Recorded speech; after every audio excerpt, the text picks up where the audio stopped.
Hello everyone, সকলে কেমন আছেন? আশা করি ভালো ও সুস্থ আছেন। আমি প্রকাশ। স্টোরি ইন 003 চ্যানেলে আজ শুনবেন ভয়ঙ্কর এক ভয়ের গল্প। আমাদের সকল গল্পের আপডেট পেতে সাবস্ক্রাইব করুন আমাদের ইউটিউব চ্যানেল স্টোরি ইন 003। গল্পটি আরও ভালো উপভোগ করবার জন্য কানে হেডফোন লাগিয়ে ঘরের সব আলো বন্ধ করে দিন। ভৌতিক অবনিবাস 2 সংকলন থেকে নেওয়া মানবেন্দ্র পালের লেখা এক ভিন্ন স্বাদের ভূতের গল্প।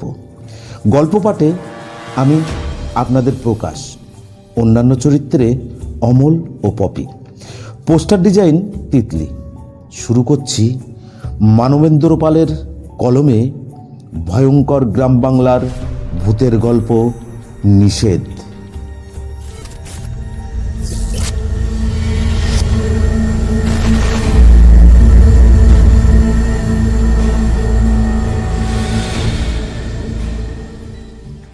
কেন যে হঠাৎ সুদূর দিল্লি থেকে মধুপুরে মিসেস অ্যান্টনিকে চিঠি লিখে বসলাম, সে কথাটা ভেবে আশ্চর্য হয়ে যায়। লিখলাম, দিন দশকের জন্য নদীর ধারে মিস্টার গুহর সেই বাড়িটা ভাড়া পাওয়া যাবে কি? উত্তরটা তাড়াতাড়ি পেলাম।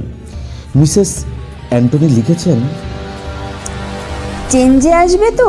তা ওটা কেন? ভালো বাড়ি আমার হাতে আছে। মিস্টার গুহর বাড়িটা দেখভালের অভাবে আর ব্যবহারযোগ্য নেই। উত্তরে লিখলাম, ঠিক চেঞ্জে যাবার জন্য নয়, ওই বাড়িটার সঙ্গে আমার বা আমাদের পরিবারের অনেক স্মৃতি জড়িয়ে আছে। হঠাৎই বাড়িটা একবার দেখতে ইচ্ছা করছে। আপনি অনুগ্রহ করে জানান কত ভাড়া লাগবে। টাকাটা পাঠিয়ে দেব, তবে যত তাড়াতাড়ি সম্ভব ব্যবস্থা করবেন। আর বাড়িটা মোটামুটি বসবাসের উপযোগী করতে যা খরচ হয় বলবেন, পাঠিয়ে দেব। অন্তত একটি ঘর হলেও চলবে। আমি একাই যাব। আমি আবারও বলছি, হঠাৎই যাবার খেয়াল হয়েছে। দেরি হলে হয়তো মত বদলে যাবে। মিসেস অ্যান্টনিদের ও আমাদের পরিবারের যোগাযোগ অনেক দিনের। আমরা যতবারই মধুপুর চেঞ্জে গিয়েছি, মিসেস অ্যান্টনি আমাদের বাড়ি ঠিক করে দিতেন। গুহ সাহেবের বাড়িটা আমাদের খুব পছন্দ হয়েছিল। নদীর ধারে বাড়িটি, লোকের কোলাহল নেই, শান্ত পরিবেশ। বাড়িটাও বেশ বড়, অনেকগুলো ঘর, চারিদিক থেকে বিরাট কম্পাউন্ড, আর অনেকটাই ঝোপ জঙ্গলে ভর্তি হয়ে থাকত। গুহ সাহেব কলকাতায় থাকেন, এখানে বড় একটা আসেন না। বাড়িটার দেখাশোনার ভার মিসেস অ্যান্টনিকে দিয়ে রেখেছেন তিনি। আগেই বলেছি, এ বাড়িতে আমরা সপরিবারে অনেকবার এসেছি। মাঝে কয়েক বছর আসা হয়নি। শেষ এসেছিল শুধু দিদি আর জামাইবাবু। অসীমদা মাসখানেক ছিল, তারপর কি যে হয়ে গেল, আর কেউ এমুখো হতে চায় না। মধুপুরের কথা উঠলেই বাবা গম্ভীর হয়ে যান, মা নিঃশব্দে চোখের জল ফেলে। আমিও ঠিক করেছিলাম আর কখনো এখানে আসব না। ব্যাস, মধুপুরের সঙ্গে সব সম্পর্ক শেষ। তারপরই হঠাৎ যে কি হলো, মধুপুরের সেই বাড়িতে যাবার জন্য মন ছটফট করে উঠল।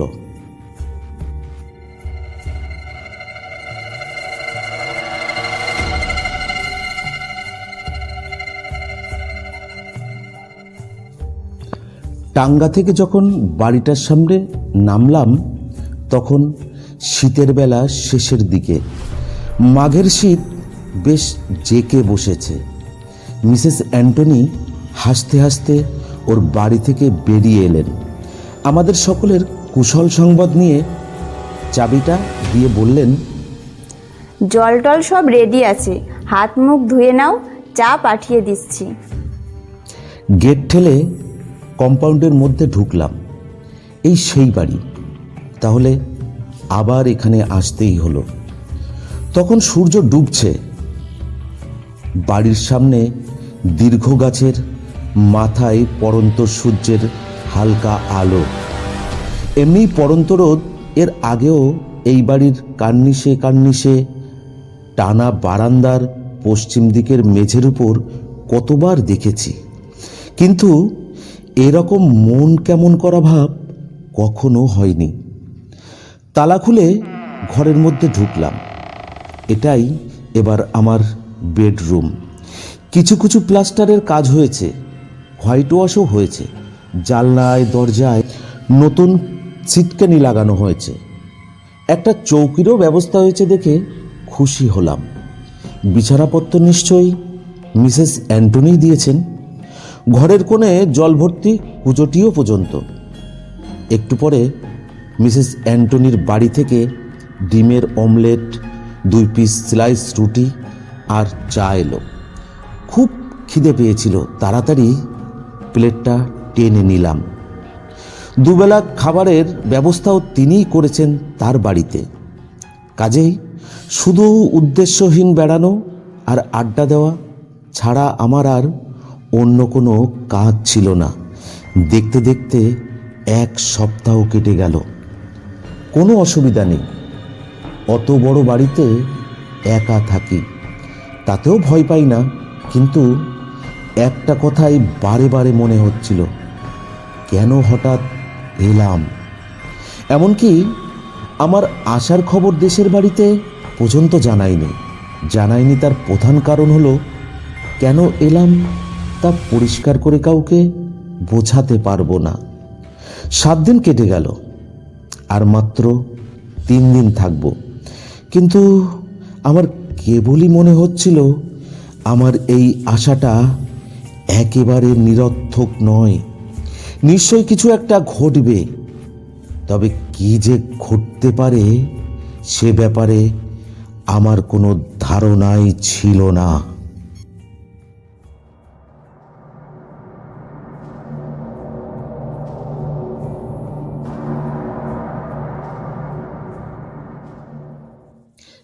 মিসেস অ্যান্টনির বয়স হয়েছে। ছেলে, বৌমা, নাতি নাতনি নিয়ে তার বেশ বড় সংসার। ওদের বাড়িতে গেলেই তিনি পুরনো কথা তোলেন, জিজ্ঞাসা করেন, মা কেমন আছেন? বাবার বয়স কত হলো? হাঁটাচলা করতে পারেন তো? তুমি বোধহয় এখানে লাস্ট এসেছিলে যখন তোমার দিদি জামাইবাবু এখানে ছিলেন। কথাটা এড়িয়ে যাবার জন্য সংক্ষেপেই উত্তর দিলাম, হ্যাঁ।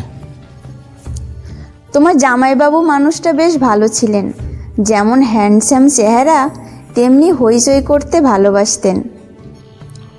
অসিন্দা সত্যিই খুব চমৎকার মানুষ। আমি তো যে কয়দিন এখানে ছিলাম। বাধা দিয়ে মিসেস অ্যান্টনি বললেন, তবে উনি বোধহয় একটু ক্রেজি টাইপের ছিলেন। ক্রেজি? অস্বাভাবিক প্রকৃতির? না না। আমি দুঃখিত, ক্রেজি বলাটা আমার ঠিক হয়নি। আসলে কিছু কিছু ছেলে মানুষই ছিল। যত বয়স্ক হই হোক না কেন, সবার মধ্যেই অল্প বিস্তর ছেলে মানুষই থাকে। তা বলে নির্জন দুপুরে কোনো প্রাপ্তবয়স্ক মানুষ একা একা ইঁদুরের লেজে দড়ি বেঁধে ঘোরায় না। সে হয়তো দিদিকে ভয় দেখাবার জন্য। ইঁদুর, আরশোলা, মাকড়সায় দিদির খুব ভয় ছিল। তোমার দিদির হার্টের চিকিৎসা জামাইবাবু করিয়েছিলেন? মিসেস অ্যান্টনির এই ধরনের জেরা আমার ভালো লাগছিল না। তবু একটু উঁচু গলাতেই বললাম, দিদির যে হার্টের অসুখ ছিল তা আমরাই কখনো জানতাম না। ও তাই? এই কথা বলে মিসেস অ্যান্টনি একটু যেন অন্যমনস্ক হয়ে গেলেন। এই দেখো না আমার অবস্থা। একদিন মাথা ঘুরে পড়ে গেলাম, তবেই না জানা গেল আমি হাই প্রেশারের রুগী। সে থাক, তোমার সেই সুন্দরী বোনটির খবর কি? কি যেন নাম? আমার পিস্তত বোনের কথা বলছেন? ওর নাম মিন্টু। হ্যাঁ হ্যাঁ, ওর বিয়ে থাওয়া হয়েছে? না, এখনো হয়নি, চেষ্টা চলছে।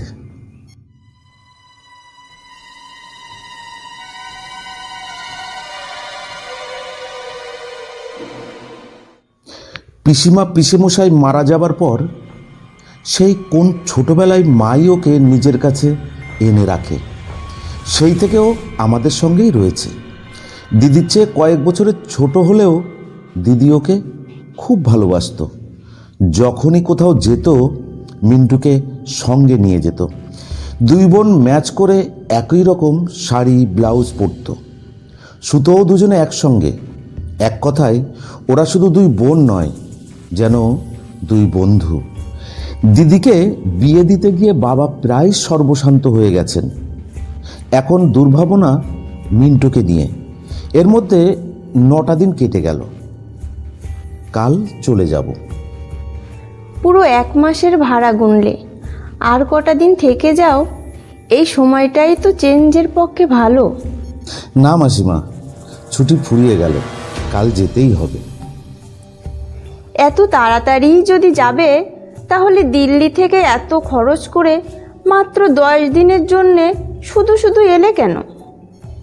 কি উত্তর দেব? শুধু একটু হাসলাম। সে প্রশ্নের উত্তর আমিও তো খুঁজছি। রাত তখন 9টা, শীতের রাত। এমনিতেই পল্লীটা নিঝুম। এখনই এই রাত 9টাতেই মনে হচ্ছে যেন একমাত্র আমি ছাড়া কেউ জেগে নেই। মনে হলো যেন আমি কোনো মৃতের রাজ্যে বাস করছি। মৃতের রাজ্য কথাটা মনে হতেই গাটা কেমন ছমছম করে উঠল। এই 9 দিনের মধ্যে কোনো দিন আমার এমন ভয় করেনি। হঠাৎ আজই বা কেন এতটা বিশ্রী অস্বস্তি হচ্ছে বুঝতে পারলাম না। আমি একটা বই পড়ছিলাম। বইটা বন্ধ করে তাড়াতাড়ি শুয়ে পড়ব বলে উঠে দাঁড়ালাম। আলো নেভাবার আগেই দরজাটায় ঠিকমতো খিল দিয়েছি কিনা দেখে নিলাম। জানলাগুলো দেখে নিলাম, ভেতর থেকে বন্ধ। আলো নেভাতে যাচ্ছি, হঠাৎ মনে হলো এই মুহূর্তে ঘরে আমি একা নই। এতক্ষণ ঘরের মধ্যে যে বদ্ধ বাতাসটা ছিল, হঠাৎ তার তাপমাত্রাও কমে গেল অস্বাভাবিকের মতো। আমি শীতে কুঁকড়ে গেলাম। আর ঠিক তখনই দেখলাম কেউ একজন প্রায় নিঃশব্দে আমার বিছানার দিকে এগিয়ে আসছে। আমার সর্বাঙ্গ ভয়ে কাঁটা দিয়ে উঠল। তারপর যা দেখলাম তাতে একই সঙ্গে ভয়, বিস্ময়, আনন্দ আমাকে একেবারে অভিভূত করে দিল। দেখলাম আমার দিদি, যে কয়েক বছর আগে এই বাড়িতেই হঠাৎ হার্ট অ্যাটাকে মারা গিয়েছিল। সে আমার বিছানার এক কোণে তার সেই চির অভ্যস্ত ভঙ্গিতে বসে রয়েছে। দিদির সেই সুন্দর মুখখানি এক স্বর্গীয় আভায় আরও সুন্দর লাগছিল। তাকে বাড়িতে যে প্রিয় শাড়িখানা পরে প্রায় ঘোরাফেরা করতে দেখতাম, সেই শাড়িখানা পরা। তার এলো খোপা ঠিক আগের মতোই কাঁধের উপর যেন ভেঙে পড়েছে।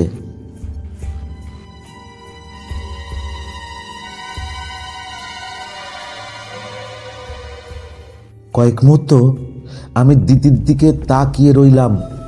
আমি ভুল দেখছি না তো? না, ভুল নয়, ভুল হতে পারে না। তার যে হাতখানি কোলের উপর রাখা, তা কঙ্কাল নয়, জীবন্ত মানুষের হাত। তার চুড়ি, বিয়ের আংটি, কানের দুল সব ঠিকঠাক, শুধু গলায় কালো কারের সঙ্গে পাথরের যে লকেটটা সব সময় পড়ে থাকতো, সেটা নেই। আছে শুধু কালো কারটা। পরিবর্তনের মধ্যে দিদি যেন একটু মোটা হয়ে গেছে। এবার স্পষ্ট করে দিদির দিকে তাকালাম। দিদি একটু হাসলো, কিন্তু বড় করুণ সেই হাসি। তারপরে দেখলাম দিদি ধীরে ধীরে হাতটা তুলে কারটা একবার ছুলো, যেন খোলবার চেষ্টা করলো। দিদি বলে আমি চেঁচিয়ে উঠলাম, কিন্তু দিদি উত্তর দিল না। আমি পাগলের মতো দিদিকে ছোবার জন্য ছুটে গেলাম। আর তখনই আলোটা নিভে গেল। বোধহয় লোডশেডিং হলো। আমি অন্ধের মতো এগোতে গিয়ে অন্ধকারে দেয়ালে দেয়ালে ঠক্কর খেলাম। কোনো রকমে বিছানায় গিয়ে টর্চটা নিয়ে আলো জ্বালালাম, কিন্তু দিদি তখন অদৃশ্য। তার কোনো চিহ্ন সারা ঘরে দেখতে পেলাম না। দিল্লি যাওয়া হয়নি। পরের দিন সোজা চলে গেলাম দেশের বাড়িতে। এত বড় খবরটা মা বাবা মিন্টুকে না দিলেই নয়। যে উত্তেজনা নিয়ে খবরটা দিতে গিয়েছিলাম, বাড়িতে ঢুকে আর একটা খবরে সেই উৎসাহটা যেন দমে গেল। প্রথমেই দেখা বাবার সঙ্গে। বাবা হেসে বললেন, এই যে তুমি এসে পড়েছ, আজই তোমাকে সুখবরটা লিখতে যাচ্ছিলাম। আমি মনে মনে ভাবলাম, যাক তবু সুখবর। শেষ পর্যন্ত অসীমের সঙ্গেই মিন্টুর বিয়ে ঠিক করলাম। রিনা চলে যাবার পর থেকে 1 বছর তো পাগলের মতো ঘুরে বেরিয়েছিল। শেষ পর্যন্ত মিন্টুকেই চাইল, বলল আমাদের সঙ্গে সম্পর্কটা বাঁচিয়ে রাখতে চায়। সুখবর বই কি, অসীমদার মতো ছেলে দেখা যায় না। দিদির নিতান্তই ভাগ্য খারাপ, এমন স্বামী পেয়েও 1 বছরের বেশি ঘর করতে পারল না, চলে গেল হঠাৎ। সেই অসীমের সঙ্গে যদি মিন্টুটার... তবে তোমার মায়ের তেমন ইচ্ছা ছিল না। ওর যে কি অদ্ভুত ধারণা, তা যাক, এখন উনি রাজি হয়েছেন। একটু পরে চা জলখাবার খেয়ে সকলের সামনেই মধুপুরের ঘটনাটা হুবহু বলে গেলাম। বাবা তার চিরাচরিত অবিশ্বাসীর মন নিয়ে ঠাট্টার হাসি এসে ইজি চেয়ারে গিয়ে শুলেন, কিন্তু মা খুঁটিয়ে খুঁটিয়ে জিজ্ঞাসা করতে লাগলো, আর 2 চোখ দিয়ে অঝরে জল পড়তে লাগলো। তারপর যখন লকেট ছাড়া কার্ডটার কথা বললাম, তখন মা হঠাৎ চমকে উঠল।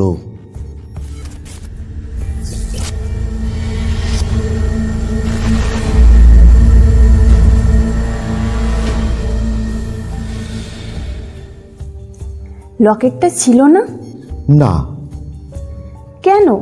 শাড়ি থেকে আংটি পর্যন্ত সবই রইল, আর লকেটটাই নেই, শুধু কার্ডটা। হ্যাঁ, আর সেটাও আবার বোধহয় মোটা হবার জন্য গলায় আট হয়ে বসেছিল। দিদি একবার হাত তুলে সেটা খোলার চেষ্টা করলেও যেন তখনই লোডশেডিং হয়ে গেল। ওগো শুনছো? বলেই মা হঠাৎ কাঁপতে কাঁপতে উঠে দাঁড়ালো। মায়ের অবস্থা দেখে বাবা চমকে গেলেন। আমি যা ভয় পেয়েছিলাম তাই। তোমরা আমার কথা বিশ্বাস করোনি, কিন্তু আজ এতদিন পর নিজে দেখা দিয়ে যা ঘটেছিল তা জানিয়ে গেল। আমি কিছুই বুঝতে পারলাম না। মা যেন উদ্ভ্রান্তের মতো ড্রয়ার হাতড়াচ্ছে। অনেক খুঁজে একটা ইংল্যান্ড খাম পেল, সেটা আমার দিকে ছুঁড়ে দিল। তোর বাবাকে দেখিয়েছিলাম, হেসেছিল, এখন তুই পড়ে দেখ। চিঠিটা মধুপুর থেকে লেখা, বিশেষ কিছু নয়, শুধু কয়েক ছত্র। মাগো, খুব ভয় পেয়ে এই চিঠি গোপনে তোমায় লিখছি। এখানে এসে দেখেছি ও মাঝে মাঝে কীরকম হয়ে যায়, বিশেষ করে গভীর রাতে। আমার কীরকম ভয় দেখায়। আমি প্রথম ভাবতাম মজা করতো, কিন্তু কাল রাত্রিতে যা করলো, কোথা থেকে একটা বিড়াল ধরে এনে তার গলায় ফাঁস। আর লেখা হলো না, মা ও আসছে। অর্ধেক লেখা চিঠি পড়েই আমার মাথা ঝিমঝিম করতে লাগলো। মনে পড়ল মিসেস অ্যান্টনির কথা। নির্জন দুপুরে অত বড় মানুষটা ইঁদুরের লেজে দড়ি বেঁধে ঘোরাতো। তবে কি? তখনই বলেছিলাম পোস্টমর্টেম করাও, কিন্তু তোমরা কেউ শুনলে না। আমি মা বলেই তার সব কথা বুঝতে পেরেছিলাম। আমার একটা মেয়ে গেছে, আর একটাকে কিছুতেই যেতে দেব না। সেদিন বাবা সম্মতি জানিয়ে অসীমদাকে চিঠি লিখে রেখেছিল, শুধু পোস্ট করার অপেক্ষায়। মায়ের উপর রাগ করে বাবা চিঠিটা ছিঁড়ে ফেলে দিলেন।